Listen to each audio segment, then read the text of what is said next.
House of prayer Unduru దైవజనులకు ప్రభువైన యేసుక్రీస్తు పేరట ఫెయిత్ హోమ్ మినిస్ట్రీస్ తరపున వందనాలు తెలియజేస్తూ ఉన్నాము.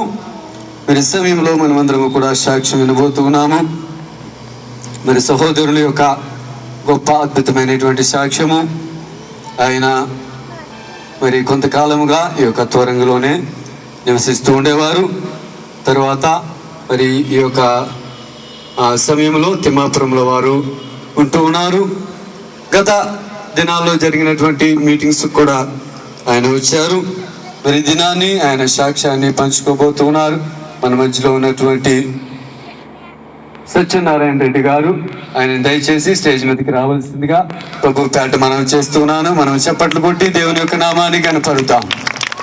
దేవుని కొరకు సాక్షులుగా ఉండడం అనేటువంటిది అది చాలా గొప్ప భాగ్యం అండి. దానిని మించినటువంటి భాగ్యం ఇంకొకటి లేదు. ఎందుకంటే యేసుక్రీస్తు చెప్పాడు, సర్వ సృష్టికి వెళ్ళి స్వార్థ ప్రకటించుడే అని అన్నాడు. సాక్ష్యం చెప్పటం అంటే స్వార్థ ప్రకటించుటే. మరి సత్యనారాయణ రెడ్డి గారు ఈ సమయంలో సాక్ష్యం చెప్పి దేవుని యొక్క నామాన్ని మహిమపరుస్తారు.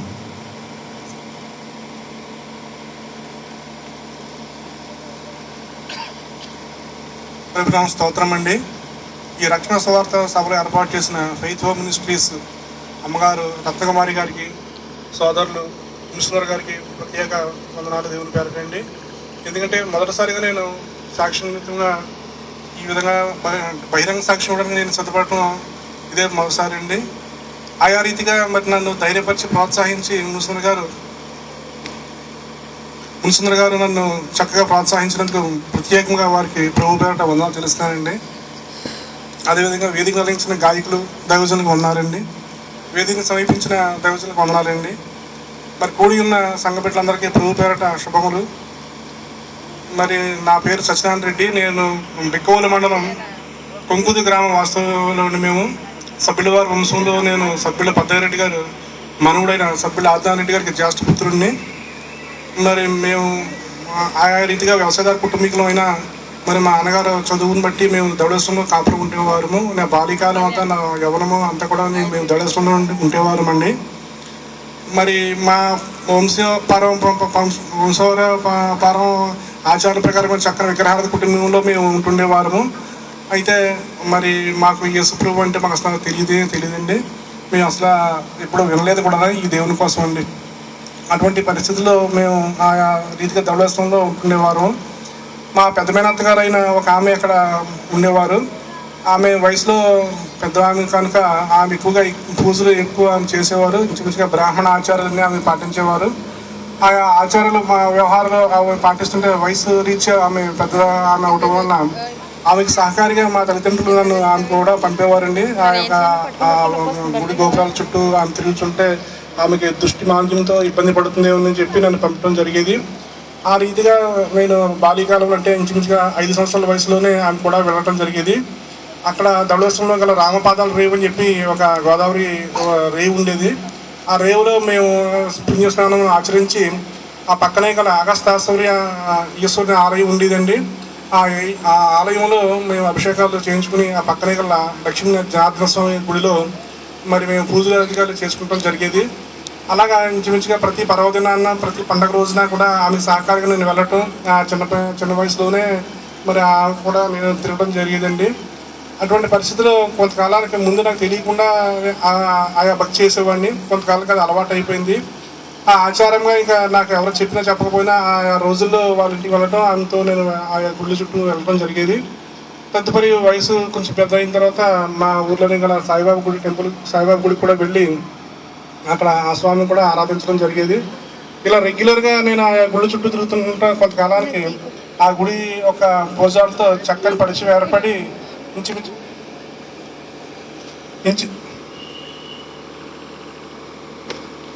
ఇంచుమించుగా ఆయా పూజాలతో నాకు చక్కని సన్నిహిత్యం ఏర్పడటం జరిగిందండి. నా గోత్రనామాలు ఏమి తెలియకుండానే నేను చెప్పక్కర్లేకుండానే వారు నన్ను చూడగానే చిరునవ్వుతో ఆయా పూజాధికారులు ప్రారంభించేవారు. ఆ రీతిగా చక్కని పరిచయంతో నేను ఎంతో సంతోషంగా ఎంతో ఇదిగా ఉండేవాడిని. అదేవిధంగా కార్తీక మాసం వచ్చిందంటే ఆ 30 రోజులు కూడా చక్కని రీతిగా ఆ నదిలో తెల్లవారుజామున వెళ్ళి ఆ స్నానాలు చేసి ఆ స్వామిని దర్శించుకోవడం జరిగేది. ఈ రీతిగా నాకు కొన్ని మంత్రాలు కూడా మా అత్తయ్య గారు నేర్పడం జరిగింది. మా మేనత్త గారు సరస్వతి నమస్తుభ్యం అని చెప్పి సరస్వతిని ఎలా కొనియాడాలి, అలాగే గణపతిని ఎలాగా పూజించాలని చెప్పి నాకు కొన్ని శ్లోకాలు నేర్పడం జరిగింది. నాకు తెలియని రీతిగానే ఆ స్వాముల్ని పూజించిన నిమిత్తంగా మరి ఆ శ్లోకాలు చదివి నేను చక్కగా ఆ స్కూల్కి వెళ్ళటం, ఆ కాలేజీకి వెళ్ళటం, నా విద్యాభ్యాసం కొనసాగడం జరిగేది. ఈ రీతిగా మా కుటుంబం తీర్థయాత్రలు పుణ్యక్షేత్రాలు తిరుగుతూ సుఖశాంతంతో మేము ఎంతో చక్కగా ఉండేవారు. ఆర్థిక పరిపుష్టి మాకు చక్కగా ఉండేది. మాకు కొంత భూమి ఉండేది. అక్కడ రాజమండ్రిలో కొంచెం కొబ్బరి తోట ఉండేది. బెంగళూరులో జామ తోట ఉండేది. మా నాన్నగారికి సర్వే షుగర్స్లో జాబ్ ఎగ్జిక్యూటివ్ ఉండేవారు.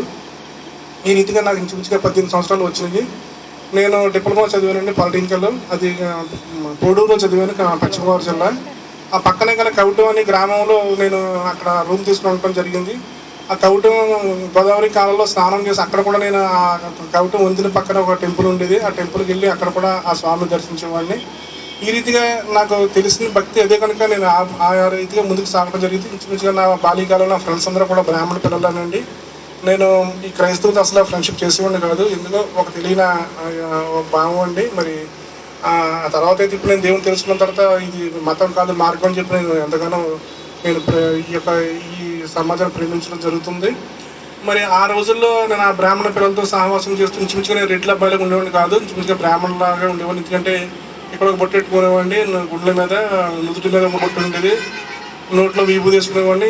ఈ రీతిగా నా ఆచార వ్యవహారంతో నేను ఆ బొట్టులతో అట్లతో ఉండేవాడిని. ఇంచుమించుగా కొన్ని పద్యాలు మంత్రాలు కూడా నేర్చుకుని ఆ ఇష్టంతో వాళ్ళలో నేను కలిసిపోయేవాడిని.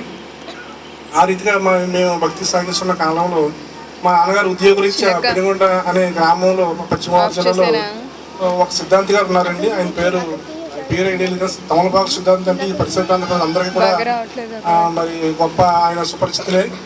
ఆ తమలపాకు సిద్ధాంతి గారిని మా నాన్నగారు కలిసి కలవటం జరిగిందండి. వారు మా నాన్నగారిని చూసిన వెంటనే నీవు ఈ సంవత్సరం ఉద్యోగం మానివేసి చక్కగా ఒక గృహం నిర్మించుకుని ఒక సొంత వ్యాపారం చేస్తే చక్కగా రాణిస్తావు, ఇంకా ఆర్థిక పరిపుష్టి వస్తుంది అని చెప్పి మా నాన్నగారికి వారు సూచించడం జరిగింది. అయితే ఆ మాటలు నమ్మి మా నాన్నగారు ఆ పనికి సిద్ధపడితే మా పెద్దనాన్నగారు మరి అదేవిధంగా మా ఊరి గ్రామ పెద్దలైన ఇప్పుడు శ్రావణి హాస్పిటల్ డాక్టర్ గారు శక్తి వెంకటరాయుడు గారు అని చెప్పి మా ఊరి గ్రామ పెద్దలండి. వారు ఇరువురు ఎంతగానో వ్యతిరేకించి ఆ సిద్ధాంతి గారితో విభేదించడం జరిగింది. అయితే వారి ఇరువురిని కూడా సిద్ధాంతి గారు ఈ రెడ్డి గారు బాగుపడుతుంటే మీరు చూడలేరా అని అన్నట్టుగా వారిని గద్దించడం జరిగితే వారి ఇరువురు కూడా ఇంకా మాట్లాడకుండా ఆ సిద్ధాంతి గారు చెప్పిన దానికే మరి వారు మౌనం వహించారండి. అటు రీతిగా ఆ సర్వే షుగర్స్ ఉద్యోగం మా నాన్నగారు 18 సంవత్సరాలు సర్వీస్ ఉన్న మనిషి దాన్ని రిజైన్ చేసేసి సిద్ధాంతి గారు చెప్పిన ప్రకారంగా మాకున్న పెద్ద బ్రహ్మదేవని గ్రామంలో సామలకోట మండలంలో మాకున్న భూమిలో చక్కగా ఇల్లు కట్టుకుని ఒక సొంత డ్రింకుల ఫ్యాక్టరీ ఏర్పాటు చేసి డ్రింకుల బిజినెస్ వ్యాపారం మొదలెట్టారండి. వ్యాపారం అంతా చక్కగా సజువుగా సాగుతున్న వేళలో మరి కొంతకాలానికి అనారోగ్యం అనే ఒక కుదుపు వచ్చి మా నాన్నగారిని తాగడం జరిగింది. ఆ అనారోగ్యం ఎంత ఖర్చు పెట్టినా అది తగ్గలేదు. ఇక్కడ కాకినాడ, అటు వైజాగ్, ఇటు హైదరాబాదు, మద్రాసు తిరిగామండి. ఏ ఊరు తిరిగినా అక్కడ ఆ అనారోగ్యం ఏమీ నయం కాలేదు. ఇంచుమించుగా చాలా లక్షలాది రూపాయలు ఖర్చు అయినాయి. చాలా ఆర్థిక పత్రం ప్రారంభమైందండి. అటు ఎప్పుడైతే అనారోగ్యంతో బాధపడుతున్నారో అదే పరిస్థితుల్లో వ్యాపార నష్టం కూడా చాలా తీవ్రంగా మేము ఎదుర్కొనడం జరిగింది. ఇంచుమించుగా ఇది నేను చెప్పేది 1989 సంవత్సరం 88-89 సంవత్సరాలు మాట్లాడండి. ఆ రోజుల్లో ఇంచుమించుగా 15-20 లక్షల దాకా మేము నష్టపోవడం జరిగింది. ఉన్న పొలాలు, బంగారం అన్నీ కూడా అమ్మివేయటం జరిగింది. ఇంచుమించుగా ఆర్థిక పరిస్థితి అంతా కూడా పతనం అయిపోయిన పరిస్థితిలో మేము జీవించడం జరిగింది. ఇటువంటి పరిస్థితులు దిగజారిపోవడం జరిగిందండి. అటువంటి పరిస్థితులు ఆయా హాస్పిటల్లో తిరుగుతుండగా ఈ దేవుని సువార్థికుల ద్వారా మా తల్లిదండ్రులు ఇద్దరు వినటం జరిగిందండి. అయితే నేను చాలా తీవ్రంగా వ్యతిరేకించాను. మన దేవుళ్ళు చాలామంది ఉండగా ఈ దేవుడు ఏంటని చెప్పి నేను చాలా వ్యతిరేకం జరిగింది. మరి వారు కొంతకాలానికి వారు వచ్చి అయినా వాళ్ళు వద్దన్న కూడా వచ్చి చెప్పేవారు సువార్త. ఆ సువార్త చెప్తున్నది కొంచెం విసుపుట్టకుండా జరిగేది. అయితే వారు విరవకుండా వచ్చి సువార్త చెప్తుంటే వీరు ఆలకించడం పరిస్థితిని బట్టి తర్వాత కొద్ది కాలానికి నెమ్మదిగా ఈయన స్వస్థత 2-3 రోజులు స్వస్థత కింద ఉండేవారండి. ఆ పరిస్థితిలో కొంచెం ముఖం కొంచెం తేటగా ఉండేదండి. అటువంటి పరిస్థితుల్లో మా అమ్మగారు మా నాన్నగారు ఎంతో ఇష్టపడేవారు సువార్త వినడానికండి. రాను రాను ఫోన్లే వాళ్ళు ఏదో చేసుకుంటున్నారు కదా, ఏ దేవుడైతే మనకేం చెప్పి నేను పెద్ద పట్టించుకునేవాడిని కాదు. కానీ హృదయాలు మాత్రం తీవ్రమైన వ్యాధులు ఉండేది. ఆ రీతిగా నేను వారు చెప్పి కొన్ని మాటలు నా చెవును కూడా పడటంతో మా ఇంటి వద్ద ప్రతి శుక్రవారం శనివారం కూడా బ్రాహ్మణ పూజారి గారు వచ్చి పూజాధికారులు చేసేవారు. ఆయనతో ఉన్న సన్నిహిత్యాన్ని బట్టి నేను ఈవేళ చెప్పిన సువార్థికులు చెప్పిన మాటలన్నీ కూడా ఆ బ్రాహ్మణ పూజారి గారితో నేను మాట్లాడుతుంటే వారు ఏనాడు కూడా నాకు సరైన సమాధానం చెప్పలేదండి. ఇంచుమించుగా 6 నెలలు గడిచిపోయినాయి. ఈ 6 నెలల కాలంలో కూడా ఎట్టి పరిస్థితుల్లో కూడా నేను అడిగే ప్రశ్నలకు ఆయన సమాధానం చెప్పకుండా దాటవేయడం జరిగింది. నాలో ప్రశ్నల పరంపర బాగా పెద్ద రాశికి కూర్చుండిపోయాయండి. నాకేం చేయాలో తెలియక నేను మదనపడుచుంటే పరిస్థితులు ఆయన పూజారిగా అడిగితే ఆయన చికాకు పడి, ఇట్లా అయితే నేను మీ ఇంటికి రానండి, ఇంకా మీ పూజ అధికారులు నేను చేయలేను, మీరు ప్రశ్నలతో నన్ను నివేదించేస్తున్నారని చెప్పని ఆయన ఆ డబ్బులు పుచ్చుకున్నా సరే మా ఇంటికి పూజ నిమిత్తం ఆయన రావటం మానేశారండి. అటువంటి పరిస్థితిలో నాకు సత్యాన్వేషణ ఏం చేయాలని చెప్పి నేను పుస్తకాలు ఆశ్రయిస్తే నాకు కొంత ఏదైనా దొరుకుతుందేమో అని చెప్పి కొన్ని పుస్తకాలు ఆశ్రయించడం జరిగింది. అటువంటి పరిస్థితిలో నా చేతికి ఒక రుజుదర్శిని ఒక పుస్తకం ఒకటి దొరికిందండి. దాన్ని రచించిన వారు పరవస్తు చెన్నై సూరి గారి మనవడైన పరవస్తు సూర్యనారాయణ గారు అని చెప్పి ఒక బ్రాహ్మణ పూజారి రచించారండి. వారు ఎవరంటే పూరి యొక్క మన ఒరిస్సాలో ఉన్న పూరి వేదపీఠంలో ఆయన వేదాభ్యాసం చేసిన పండితులండి. వారు తదుపరి వేదాభ్యాసం 7 సంవత్సరాలు పూర్తయిన తర్వాత తదుపరి శ్రీకాకుళం జిల్లా సోంపేట అనే గ్రామంలో లక్ష్మీ నరసింహస్వామి ఆలయంలో 10 సంవత్సరాలు ఆలయ అర్చకులుగా ఉన్నారు. వారు ఆలయ అర్చకులు రాసిన పుస్తకం వారిలో అందులో రాసింది ఏమిటంటే, ఆ యొక్క ఆలయ అర్చకులుగా ఉన్నవారు ఆలయంలో ఉన్న తాళపత్ర గ్రంథాలు చదువుతుంటే కొన్ని సత్యాలు ఆయన తెలిసినటువంటి ఆ సత్యాలన్నింటినీ క్రోడీకరించి ఆయన ఒక పుస్తకం రాశారు. అయితే ఆ పుస్తకం చదివిన తర్వాత నాలో ఈ యొక్క ప్రశ్నల పరంపర మరింత ఎక్కువైపోయింది. ఒక బ్రాహ్మణ పూజారి క్రీస్తుని నమ్ముకుంటాం ఏంటి అని చెప్పి నేను ఆయన ఆలయ అర్చకత్వాన్ని విడిచిపెట్టి క్రీస్తుని నమ్ముకుని ఈ రోజున క్రీస్తు దాసుడిగా ఉన్నారండి. ఆ సాక్ష్యంలో ఆ పుస్తకంలో సాక్ష్యం చదివిన నాలో వ్యాధులు మరింత అధికమై నేను మరింత ఎక్కువగా పుస్తకాలు చదవాలని చెప్పి ఆశించడం జరిగింది. అటువంటి పరిస్థితుల్లో స్వామి వివేకానంద రచించబడిన ప్రబోధ రత్నాకరం అనే పుస్తకం చదవడం జరిగిందండి. ఆ ప్రబోధ రత్నాకరం అనే పుస్తకంలో మొదటి పేజీలో స్వామి వివేకానంద స్వామి వారు ఏం చెప్పారంటే, మనం బ్రహ్మాన్ని కాంచలేము, పరమపితని మనం చూడలేము, పరమపుత్రుడిని మాత్రమే చూడగలం. పరమపుత్రుడు అంటే క్రీస్తు ద్వారా మాత్రమే బ్రహ్మాన్ని కాంచగలం, పరమపుత్రుడే క్రీస్తు ద్వారా మాత్రమే మనకు మోక్షం ఉంటుందని చెప్పి ఆయన చాలా క్లియర్గా రాశారండి. అది మీకు ఎవరికైనా అవకాశం ఉంటే ప్రబోధ రత్నాకరం ఫస్ట్ పేజీలో వివేకానంద స్వామి రచించబడిందండి. అదేంటి స్వామి వివేకానంద స్వామి హిందూ మన మత సంస్కృత కదా, ఈయన క్రీస్తు కోసం అక్కడ ఏముందంటే క్రీస్తు ద్వారా మాత్రమే ఉందండి, క్రీస్తు అని ఉదాహరించకుండా మాత్రమే అని చెప్పి రాయటం జరిగిందండి. అదేవిధంగా వారు యోహాను సువార్త అనేక సార్లు చదివి ఉన్నానని చెప్పి ఆయన ఆ పుస్తకం రచించడం జరిగింది.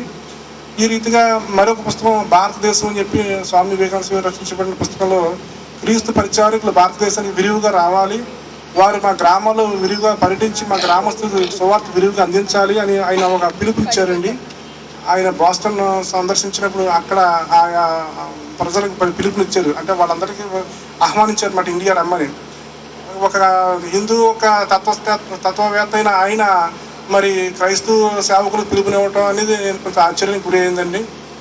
తదుపరి వారి గురువు గారు రామకృష్ణ పరమహంస గారి పుస్తకాలు చదువుదామని చెప్పి శ్రీ రామకృష్ణ చరితామృతం అనే పుస్తకం సంపాదించి ఆ పుస్తకం చదువుతుండడం జరుగుతుందండి. అందులో 115వ పేజీలో శ్రీ రామకృష్ణ పరమహంస గారు రాసింది ఏమిటంటే, ఆయన తన శిష్యుడైన శంభు మాలిక్ అని ఆయనతో కలిపి ఆయన ఏకాంతం గడుపుతుండేవారంట. అటువంటి పరిస్థితుల్లో ఒకనొక సందర్భంలో వారు ఇరువురు ఉన్నప్పుడు ఒక అద్భుతమైన వెలుగును వారు చూసారటండి. రామకృష్ణ పరమహంస వారు చూసి ఆ వెలుగు క్రీస్తు రూపం ధరించి అది ఆయనలో ఐక్యమైపోయినట్టుంది అని ఆయన స్వయంగా రాశారండి. తదుపరి ఆయన ఈ శంభు మాలిక్ అనే శిష్యుల ద్వారా ఒక బైబిల్ని సంపాదించి ఆయనతో ఆ బైబిల్ చదివించుకుని ఆయన వినేవారటండి. తదుపరి ఆ క్రీస్తు ఈయనలో లీనమైన తర్వాత ఇక ఆయన నిత్యం పూజించి కాళికా మాత్రం వదిలేసి క్రీస్తుని ఆరాధించేవారండి. పబ్లిక్లో కాళికా మాత్రం ఆరాధించేవారు, కానీ ఈయన మాత్రం ఏకాంతంగా ఉన్నప్పుడు మాత్రం క్రీస్తుని స్మరించేవారంట, క్రీస్తుని ఆరాధించేవారంట. అది స్వయంగా ఆయనే శ్రీ రామకృష్ణ చరితామృతం అనే పుస్తకంలో రచించడం జరిగిందండి 115వ పేజీలో. ఈ రీతిగా నేను ఏదైతే నా కంటికి కనపడకూడదు అనుకుంటున్నానో అదే నా కంటికి కనపడుతుంది. ఏదో ఎందెందు వెతికినా అందందు వెతికినా ఇందుగాడు అందుగాడు అన్నట్టుగా నేను ఎందు వెతికినా కూడా నాకు అక్కడ క్రీస్తు కనపడడం జరుగుతుంది. నేనేమో వ్యతిరేక భావంతో నేను వెతుకుతున్నాను, ఎక్కడ వెతుకుతున్నా చిన్న క్లూ ఉంటే పట్టుకుని దానితో ముందుకు వెళ్దామని చెప్పి నేను అనుకుంటుంటే ఈ హిందూ మత గ్రంథాల్లో ఇవి ఈ సంస్కృతంలోని వీళ్ళ ద్వారా ఇలాగ ఉందంటే అనుకుంటా. అప్పుడు స్వామి దయానంద సరస్వతి వారు ఒక పుస్తకం రాశారండి, దాని పేరు సత్యార్థ ప్రకాశిక. ఆ పుస్తకం చదివితే అందులో ఏం చేశారంటే, పురాణాలు కాదు, మీరు ఏదైనా పరిశీలించాలంటే వేదాలు పరిశీలించండి, వేదాధ్యయనం చేయండి, మీకు సత్యం తెలుస్తుంది చెప్పి అందులో ఒక పిలిపిచ్చారండి. ఆ పుస్తకంలో మరీ ఇంకా ఏముందంటే, విగ్రహారాధన అనేది మనకి హేయము, విగ్రహారాధన చేయకూడదని చెప్పి ఆ పుస్తకంలో చాలా ఘాటుగా విమర్శించడం జరిగింది. ఒక ఆర్య సమాధి వ్యవస్థాపకుడైన స్వామి దయానంద సరస్వతి గారు సత్యార్థ ప్రకాశ్ అనే పుస్తకంలో జరగడం జరిగింది. ఆయన ఇంచుమించుగా ఆయా విగ్రహారాధన వ్యతిరేకరిస్తూ కూడా ఆయన హతుడైపోయారు. ఇంచుమించుగా చాలాసార్లు ఆయన పైన హత్యా ప్రయత్నం జరిగిందండి. ఎందుకంటే విగ్రహారాధన చేయొద్దని ఆయన పిలుపునించి జరుగుతుంటే ఒక సందర్భంలో కిల్లీలో అంటే పాన్లో విషం కలిపి ఆయనకి తినిపించడం జరిగింది. అయితే ఆ యొక్క పాన్ తిని ఆయన అస్వస్థత గురవుతే మళ్ళా ఆ యొక్క మరి స్వస్థపడడం జరిగిందండి. అదేవిధంగా ఈ బ్రాహ్మణ పూజారులు అందరూ కూడా ఆయన తీవ్రంగా వ్యతిరేకరించారు. ఎందుకంటే ఈ విగ్రహారాధన అతను హేయం అని చెప్తున్నారు కనుక అతను ఉంటే మనకు అడ్డు అని చెప్పి అతను అడ్డు ఎలాగని తొలగించుకోవాలని చెప్పి అతను ప్రయత్నించడానికి చాలా ప్రయత్నాలు చేశారు. చాలాసార్లు తప్పించుకోవడం జరిగిందండి. ఆ రీతిగా అతను తప్పించుకుంటున్నా సరే ఒక సందర్భంలో ఒక గ్లాస్ పాలల్లో కొన్ని సీసా పెంకులు శుభ్రంగా నూరేసి అందులో కలిపి వారికి చేత రాగించడం జరిగింది. ఎప్పుడైతే గాజు పెంకులు ఆయన కడుపులోకి వెళ్ళిపోయినాయో అవి అతని కడుపును డ్యామేజ్ చేసి చాలా తీవ్రమైన అస్వస్థతకు గురి అజ్మీర్ అని అక్కడ చనిపోవడం జరిగిందండి. ఆయన జీవిత పోరాటం అంతా కూడా విగ్రహారాధన వ్యతిరేకతతో పోరాడారు. ఇవన్నీ కూడా సత్యార్థ ప్రకాశిక అనే పుస్తకంలో ఉన్నాయి. మరి ఈ పుస్తకాల ప్రకారంగా చూస్తే విగ్రహారాధనలో నేను పడిచెడి నలిగిపోయిన నేను ఈ విగ్రహారాధన చేయకూడదని చెప్పి వీళ్ళందరూ చెప్తున్నారు. ఎందుకు ఏమిటి అని చెప్పి అన్వేషిస్తూ చరిత్ర తెలుసుకుందామని చెప్పి భారతీయ చరిత్ర సంస్కృతి అనే పుస్తకం నేను చరిత్ర పుస్తకం తీసుకొని చదవడం జరిగిందండి. ఆ పుస్తకం ప్రకారం చదివితే మన దేశానికి ఇంకా క్రీస్తు పూర్వం 3000 సంవత్సరాల క్రితం పైన సింధు నాగరికతనే మనల్ని విరజాలిందండి మన దేశంలో. అయితే అది కొన్ని కారణాంతరాల వల్ల నశించిపోయింది సింధు నాగరికత. తర్వాత మన దేశానికి 5 జాతుల ప్రజలు మన దేశానికి వలస వచ్చారు. ఈ 5 జాతుల ప్రజల్లో కూడా ముఖ్యమైన జాతులు 2 అండి. ఒకటి ద్రావిడియన్, 2 ఆర్య. ఈ 2 జాతుల ప్రజలు మన దేశ సంస్కృతికి ఎంతో కష్టపడి వారు చాలా మన జాతిని పునరుద్ధరించడానికి వారు చాలా కంకణం కట్టుకున్నారండి.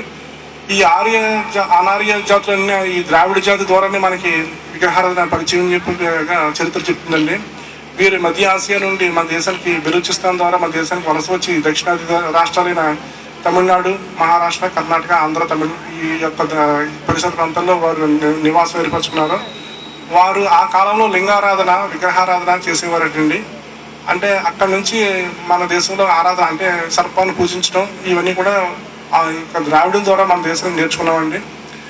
అదేవిధంగా ఆర్యులు అనేవారు హంగేరీ ప్రాంతం నుంచి, మధ్య ఆసియాలో హంగేరీ ప్రాంతం నుంచి వారు వలస వచ్చి హిందూకుష్ పర్వతాల ద్వారా ఉత్తర భారతదేశం ఆక్రమించుకోవడం జరిగింది. వారు ఏంటంటే ప్రకృతి శక్తులు గాలి, నీరు, ఆకాశం, అగ్ని, భూమి అనే పంచభూతాన్ని పూజించడం జరిగిందండి. వారు విగ్రహారాధన చేసేవారు కాదు.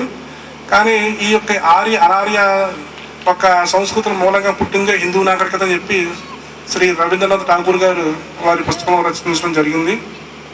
వారు ఈ ద్రావిడులు తెచ్చిన విగ్రహారాధన అది ఎక్కడి నుంచి కాదు, మన బైబిల్ నుంచి వచ్చిందండి. మన నిర్గమాకాండంలో తర్వాత తెలుసుకున్నది ఏంటంటే, నిర్గమాకాండంలో ఈ యొక్క ఇశ్రాయేల్ అరణ్య యాత్రలో పాములు కరిచి వారు కొంతమంది చనిపోవడం జరిగింది. అటువంటి పరిస్థితుల్లో దేవుడు మోషేకు ఒక ఇత్తడి సర్పం తయారు చేసి దాన్ని ఒక రాతి మీద నిలబెడితే ఈ సర్పకాటుకు లోనైన వారు ఆ సర్పాన్ని చూసి బతుకుతారు అని చెప్పి దేవుడు చెప్తే మోషే గారు ఆ యొక్క ఇత్తడి సర్పాన్ని తయారు చేసి రాతి మీద నిలబెట్టడం జరిగింది. ఆ రాతి మీద పెట్టిన సర్పాన్ని చూసి సర్పం కాటు తిని వారు బ్రతికారు. ఆ రీతిగా అది ఇక్కడ సర్పం నిలబెట్టమని చెప్పండి సర్పం దేవుడు కాదని దేవుడు అని చెప్పలేదు. కానీ ఆ వక్ర జనాంగం వారు దాన్ని చూసి అదే దేవుడు అనుకుని కొంతమంది అదే దేవుడిగా వారు పూజించడం జరిగింది. ఇప్పుడు అదే మన ఇక్కడ హిందూ దేశంలో సర్పాన్ని మనం పూజిస్తున్నాం. అదేవిధంగా ఈ నంది వాహనం అని చెప్పి మన దేశంలో ఇక్కడ మనం పూజించడం జరిగింది. ఈ నంది కూడా అహరోను కాలంలో అప్పుడు ఆ రోజుల్లో ఆయా ఆభరణాలన్నింటినీ అగ్నిలో వేస్తే దూడ రూపం పూర్తయింది. ఆ దూడనే వారు పూజించారు. కానీ అక్కడ దాన్ని దేవుడు రూపమాపిన నందే ఇప్పుడు మన దేశంలో నందీశ్వరుడు అయ్యాడు. ఈ రీతిగా దేవుడు అక్కడ ఏదైతే తృణీకరించో అక్కడ పెట్టిన ఆచారాలు ఇక్కడ మొత్తం మీద సంస్కృతి ప్రకారం మన దేశానికి వచ్చడం జరిగింది. అలాగే నిర్మాకాండంలో ఉన్న మేఘంలో నుండి మిమ్మల్ని నడిపిస్తాను, అగ్నిలో నుండి నడిపిస్తాను చెప్పి దేవుడు అక్కడ వాక్యం ద్వారా చెప్పాడండి. అయితే మోషే వారికి కనపడేది మేఘంలో దేవుడు చూసాడు మోషే, కానీ అక్కడ ఉన్న ప్రజలు మాత్రం మేఘాన్ని చూశారు. వారు రాత్రి కాలంలో అగ్నిని చూశారు తప్ప అగ్నిలో దేవుని వాళ్ళు చూడలేదు. కనుక వారు అగ్నినే దేవుడు అనుకున్నారు, మేఘాన్ని దేవుడు అనుకున్నారు. కనుక ఆ రీతిగా పంచిపోతాడైన గాలి, నీరు, ఆకాశం, అగ్నిని పూజించడం జరిగింది. అవి ఈ ఆరులు అక్కడి నుంచి వలస వచ్చిన ఆరులు మన దేశం తీసుకొచ్చడం జరిగింది. ఈ రీతిగా విగ్రహారాధన, ఈ ఆచారం అన్నీ కూడా ఇంచుమించుగా బైబిల్లో పుట్టినవే అని నేను తర్వాత నమ్మానండి. ఈ రీతిగా ఈ విగ్రహారాధన ఈ విషయాల్లో ఈ పట్టించడం నలిగిపోతున్న కాలంలో మరి ఈ యొక్క సత్యం కోసం మరింత అన్వేషణ చేద్దామని చెప్పి నేను మరి కొంత పుణ్యపురుష పుస్తకాలు తీసుకుని చదవడం జరిగిందండి. ది డిస్కవర్ ఆఫ్ ఇండియా అని చెప్పి జవహర్లాల్ నెహ్రూ గారు రాసిన పుస్తకం చదివితే అందులో నెహ్రూ గారి విగ్రహాలను చాలా తీవ్రంగా వ్యతిరేకించడం జరిగింది. అదేవిధంగా క్రైస్తవుల విషయంలో కూడా చిన్న హెచ్చరిక కూడా చేశారు. క్రైస్తవులు అనేవారు నిద్రపోతున్న సింహాలు, వారి జోలికి ఎవరో వెళ్ళవద్దు, వారి జోలికి పడితే వారు విజృంభిస్తారని చెప్పి ఆ డిస్కవరీ ఆఫ్ ఇండియాలో ఆయన రచించడం జరిగింది. అదేవిధంగా తన కుమార్తె ఇందిరాగాంధీ గారు కూడా లేఖలు రాసినప్పుడు దాంట్లో క్రైస్తవుల కోసం అనేక ఉదాహరణలు ప్రస్తావించడం జరిగింది. ఆ డిస్కవరీ ఆఫ్ ఇండియాలో అది నేను చదివిన తర్వాత మహాత్మా గాంధీ రాసిన ఆత్మకథలో గాంధీ గారు క్రైస్తవుల కోసం ఒక సందేశం ఇచ్చడం జరిగింది. ఆయనకు అత్యంత ఇష్టమైనది భగవద్గీత, 2 కొండ మీద ప్రసంగం, తర్వాత ఆయన ఎక్కువగా ఇష్టపడేది యోహాను సువార్త. ఆయన మహాత్మా గాంధీ గారు రాశారు. మరి ఈ రీతిగా ఆ గాంధీ గారు కూడా విగ్రహాలను ఎక్కడ ప్రోత్సహించలేదండి. తదుపరి నేను డాక్టర్ బిఆర్ అంబేద్కర్ రాసిన ది రిన్యూల్స్ ఇన్ హిందూయిజం అనే ఒక పుస్తకం చదవడం జరిగిందండి. ఆ రిన్యూల్స్ ఇన్ హిందూయిజం అనే పుస్తకంలో దాన్ని మహారాష్ట్రలో చాలా తీవ్రంగా ప్రతిఘటించారు, ఆ పుస్తకాన్ని బ్యాన్ చేయాలని చెప్పి. కానీ అక్కడ ప్రభుత్వం కానీ లేదా మరి ఇతరులు కానీ దాన్ని ఎంత వ్యతిరేకించినా కోర్టుకు వెళ్ళారు. ఆ కోర్టులో కూడా ఆ పుస్తకంలో అంతా యథార్థమే తప్ప అందులో అంబేద్కర్ రాసిన తప్పు ఏమీ లేదని చెప్పి ఆ కోర్టు కూడా ఉత్తరం ఇవ్వడం జరిగింది ముంబై హైకోర్టులోని. ఆ రిన్యూల్స్ ఇన్ హిందూయిజం అనే పుస్తకంలో మరి ఆ అంబేద్కర్ గారు రాసింది ఏంటంటే విగ్రహాలను అతి తీవ్రంగా ఖండించారు ఆయన. తర్వాత అందులోనే ఒక చాప్టర్ ఏంటంటే ది రిన్యూల్స్ ఇన్ రామకృష్ణ అని చెప్పి ఒక చాప్టర్ ఉందండి. ఆ చాప్టర్లో మరి మన రామాయణాన్ని, భారతాన్ని ఆయన తీవ్రంగా మరి వ్యతిరేకించడం జరిగింది. మరి ఈ రీతిగా ఆయన విగ్రహాలను వ్యతిరేకించి బౌద్ధ మతం స్వీకరించి బౌద్ధునిగా ఆయన బౌద్ధ మతంలో స్వీకరించడం జరిగిందండి, విగ్రహాలను వ్యతిరేకించి. తదుపరి నేను మరొక పుస్తకం ఏంటంటే సత్యం ధర్మ అని చెప్పి మన జ్యోతిరావు పూలే గారు రచించడం జరిగిందండి. వారు కూడా ఆ పుస్తకంలో విగ్రహాలను తీవ్రంగా ఖండించారు. మరి వారు కూడా విగ్రహాలను ఖండించి ఈ యొక్క అనుభవాలన్నీ కూడా ఆ పుస్తకంలో రచించడం జరిగింది. ఇలా ఎందెందు వెతికినా కూడా విగ్రహారాధన విషయంలో ఎవరు కూడా సపోర్ట్ చేయకుండా ఈ ప్రముఖ వ్యక్తులందరూ కూడా విగ్రహాలను ఖండించడం జరుగుతుందండి. మరి అటువంటి పరిస్థితుల్లో ఈ మహారాష్ట్రలో జరిగిన ఈ యొక్క యాజిటేషన్ విషయంలో కూడా ఇప్పుడు శివసేన అధ్యక్షుడైన బాల్ థాకరే గారు ఉన్నారు కదండి, వారి తండ్రి గారు ప్రబోధర్ థాకరే అని ఆయన కూడా ఈ యొక్క అంబేద్కర్ పుస్తకానికి సపోర్ట్ చేయడం జరిగింది. ఈ రోజునైతే ఆర్ఎస్ఎస్ అధ్యక్షులుగా ఉన్నారు ఈయన, ఎవరు బాల్ థాకరే గారు అండి. వారి తండ్రి గారు ప్రబోధర్ థాకరే గారు అని చెప్పి వారు కూడా ఈ హిందూయిజంలో ఉన్న విగ్రహారాధనని ఖండించడం జరిగింది. వారు ఎంత తీవ్రంగా ఖండించారని చెప్పి వారి లేఖల్లో ఉన్నవండి. మరి ఈ రీతిగా అనేకులు మహనీయులందరూ కూడా ఖండించి మరి చేయడం జరిగిందండి. ఒక ప్రక్కనేమో ఈ యొక్క క్రీస్తు ప్రభువారు కోసమేమో ఈ యొక్క వివేకానంద స్వామి గారు చెప్పడం జరిగింది. మరి ఇటువంటి పరిస్థితుల్లో స్వామి దయానంద స్వామి చెప్పిన రీతిగా ఆ వేదాధ్యయనం చేద్దామని చెప్పి వేదాలు తీసుకుంటే అవి ఏమో సంస్కృతం ఉన్నాయి, నాకు సంస్కృతం రాదు.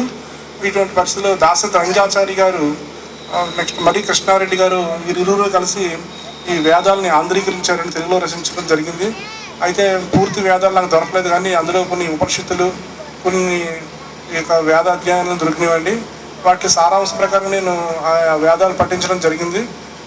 వాటి ప్రకారంగా చూస్తే దేవుడు అనేవాడు ఎవరని చెప్పి నేను అప్పుడు అన్వేషిస్తే దేవుడు అనేవారు యజుర్వేదం 40వ అధ్యాయం 8వ వచనంలో దేవుడు సర్వాంతర్యామి, సర్వేశ్వరుడు, అనంతకోటి స్తోత్రాహుడు, నిర్మలుడు, స్వయంభవుడు అయి ఉండాలని చెప్పి అక్కడ యజుర్వేదంలో ఉందండి.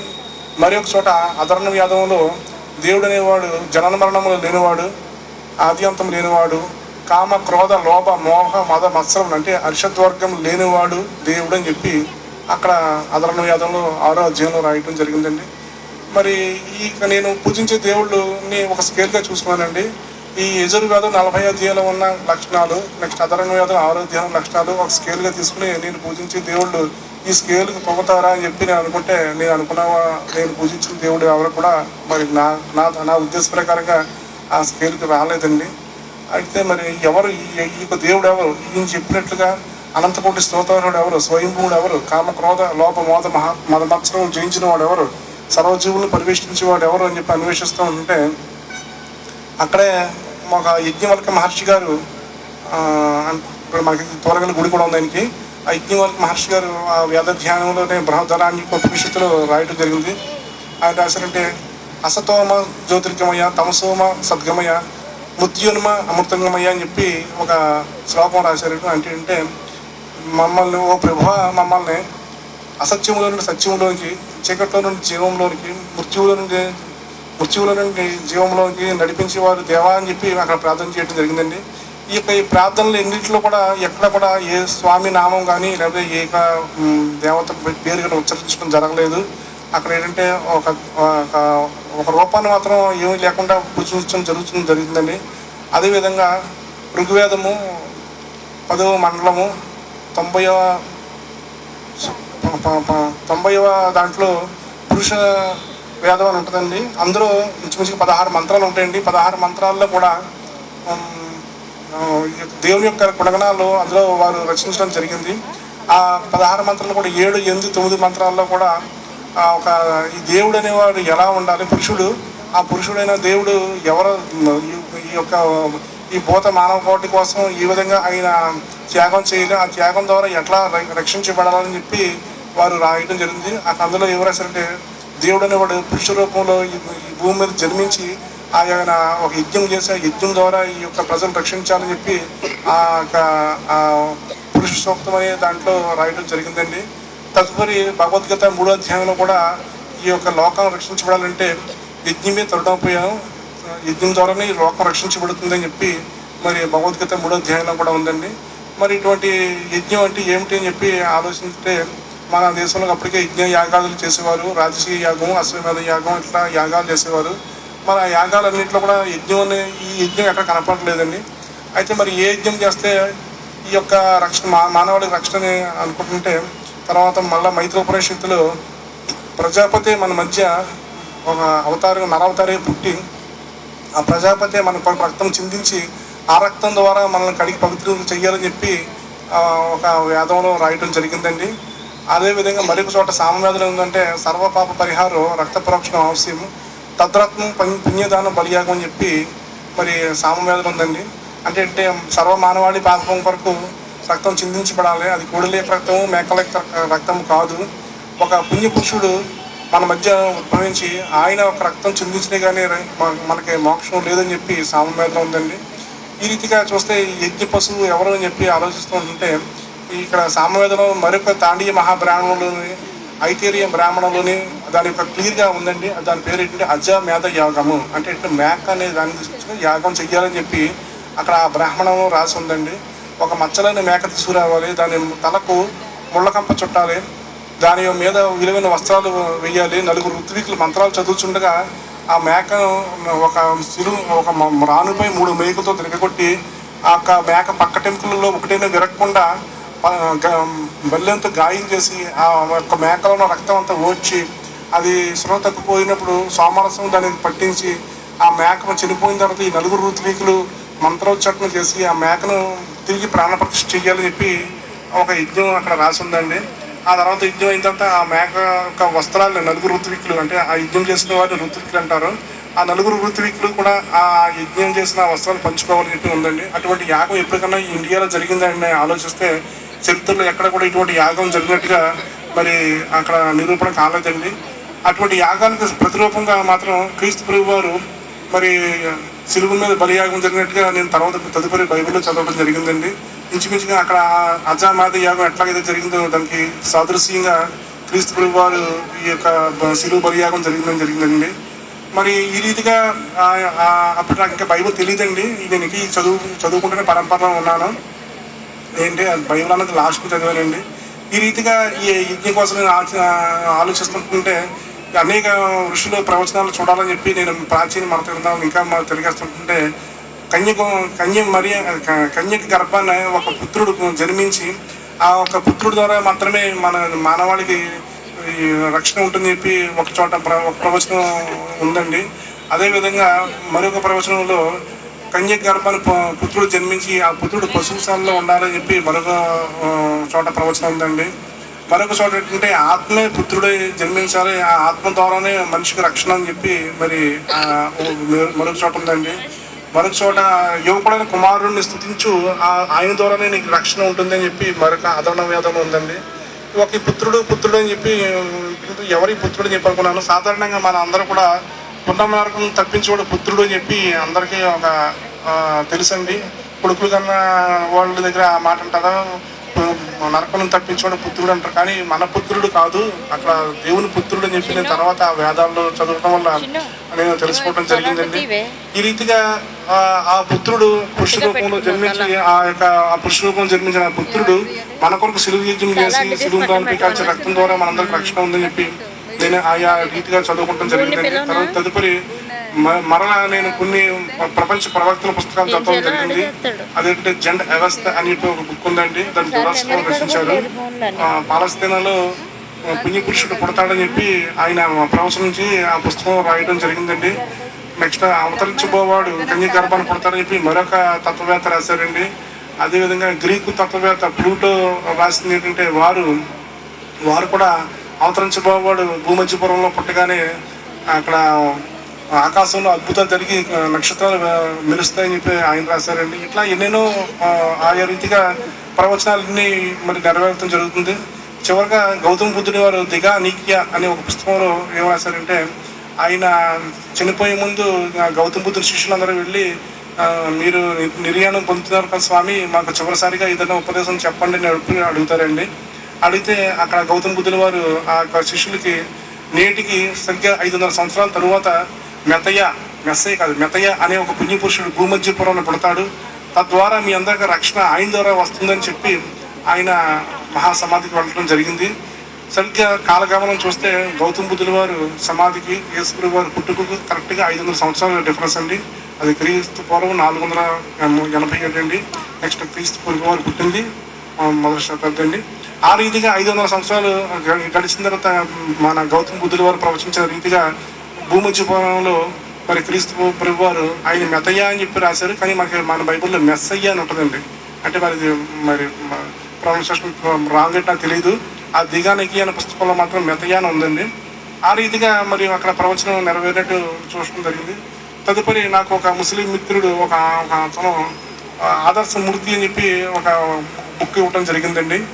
అది మాలిక్ గారు అని చెప్పి ఒక రాశారు. దాన్ని స్టూడెంట్ ఇస్లామిక్ ఫెడరేషన్ వాళ్ళు ప్రింట్ చేయడం జరిగింది. ఆ పుస్తకం వారు నాకు ప్రజెంట్ చేసి దీన్ని మీకు పనికి వస్తే చదవాలని చెప్పి వారు నాకు బహుకరించారు. ఆ పుస్తకం నేను చదువుతుంటే అది ఏంటంటే మహమ్మద్ ప్రవక్త గారి జీవిత చరిత్ర చదువుతుంటే ఆ చరిత్రలో కూడా మహమ్మద్ ప్రవక్త గారు క్రీస్తు కోసం ఉద్ఘాటించారు. ఆ ఖురాన్లో ఉన్న మా అధ్యాయాల్ని సొరలు అంటారండి. మనం బైబిల్లో అధ్యాయాలు పుస్తకాలు అంటాం కదా, వాళ్ళందరూ సొరలు అంటారు. వచనాలు ఏమో ఆయిత్ అంటారండి. అందులో ఆలీ ఇమ్రాన్ అని చెప్పి ఒక సొరలో 45-48 ఒక ఆయతలో ఏం రాశారంటే క్రీస్తుని దేవుని ఆత్మగాను దేవుని కుమారుడుగాను అని చెప్పి అక్కడ రాయటం జరిగిందండి మహమ్మద్ ప్రవక్త గారితో. మరొక అధ్యాయంలో నేసాసుర 171వ ఆయతలో యేసు ప్రభు వారిని క్రీస్తుని ప్రవచన పురుషుడు అని చెప్పి మరి అక్కడ కూడా రాయటం జరిగింది. ఆయన రక్షకుడు అని చెప్పి ఆయన ఆత్మను దేవుడే ఊదేయడం అని చెప్పి మరి అక్కడ కూడా రాయటం జరిగింది.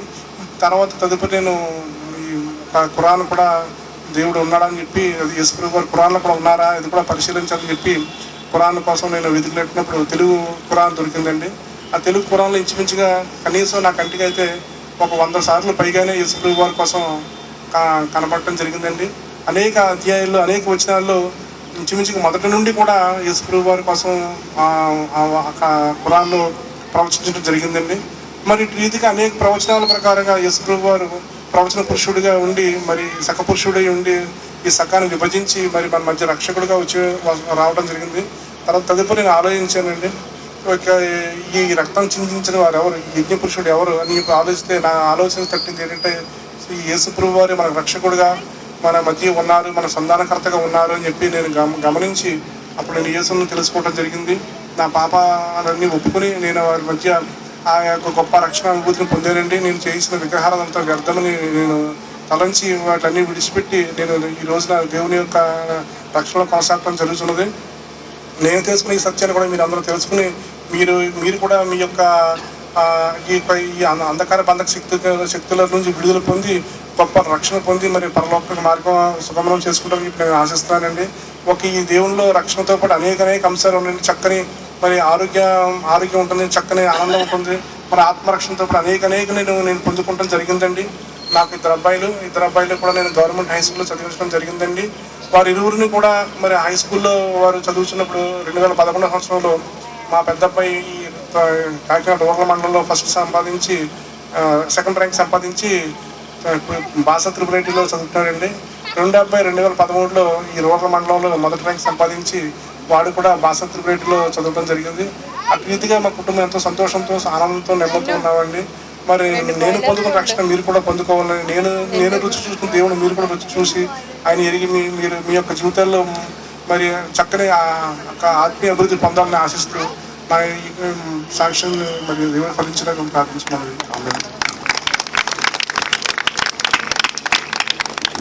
దేవుని నామానికి మహిమ కలుగును గాక. హల్లెలూయా, హల్లెలూయా. మరి ఎంతో అద్భుతమైనటువంటి సాక్ష్యాన్ని మనం విన్నామండి. మరి ఎంతో అద్భుతమైనటువంటి సాక్ష్యము. నిజముగా మరి నాకైతే తెలియనటువంటి విషయాలు నేను చాలా ఇప్పుడు నేను తెలుసుకున్నాను అనమాట. తెలియనటువంటి విషయాలు ఏంటి, రామకృష్ణ పరమహంస ఏమన్నాడు, స్వామి దయానంద సరస్వతి ఏమన్నాడు, ఏంటి యేసు ప్రభు గురించి అనేక మంది గొప్ప వాస్తవాలని సత్యాలని వాళ్ళు చెప్పారు. కానీ ఏం చేశారంటే వాటిని ఇష్టం లేని వారు ఏం చేశారంటే వాటిని కప్పేశారనమాట. వాటిని అన్నింటినీ కూడా కప్పెట్టేశారు. అటువంటి గొప్ప సత్యాల్ని మరి ఎంతో సత్యాన్వేషకులుగా ఉన్నటువంటి మరి సత్యనారాయణ రెడ్డి గారు చక్కగా మరి అనేక విషయాలు తెలియపరిచి గొప్ప సాక్ష్యాన్ని ఇచ్చినందుకు మరొకసారి ఆయనకు మా వందనాలు తెలియజేస్తూ ఉన్నాను. మరి సమయంలో దేవుని యొక్క వాక్యాన్ని వినే ముందు ఒక పల్లవి చరణాన్ని మన మధ్యలో ఉన్నటువంటి స్వార్థ గాయకులు గుంటూరు రాజా గారు పాడబోతున్నారు. ఆ పాట ఆనందించిన తర్వాత మనము వాక్యంలోనికి వెళ్ళిపోదాం. మొట్టమొదటగా మీ ఊళ్ళో వాళ్ళ మీద నేను కోర్టులో కేసు వేద్దాం అనుకుంటున్నాను.